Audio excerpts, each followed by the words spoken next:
versus Rodelin Perez. Tomorrow for the PBF Let's go! Lightweight Championship.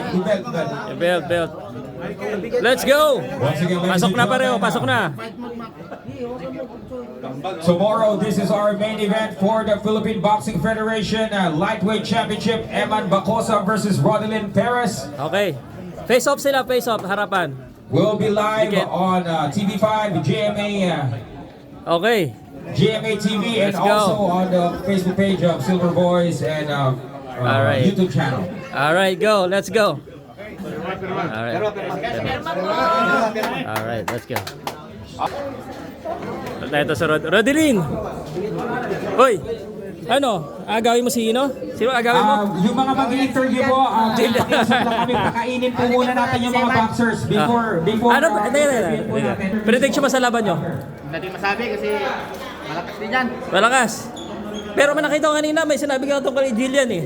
Gagawin ko yun. Talaga. Imbitahan mo sila manood ng laban nyo ni Ano Eman. Ay, hello po Ma'am Gillian. Dito po kita sa laban namin ni Eman. Si Jillian talaga. Yung mga fans. Hindi, Gillian lang talaga. Si Jillian lang talaga gusto mo invite talaga.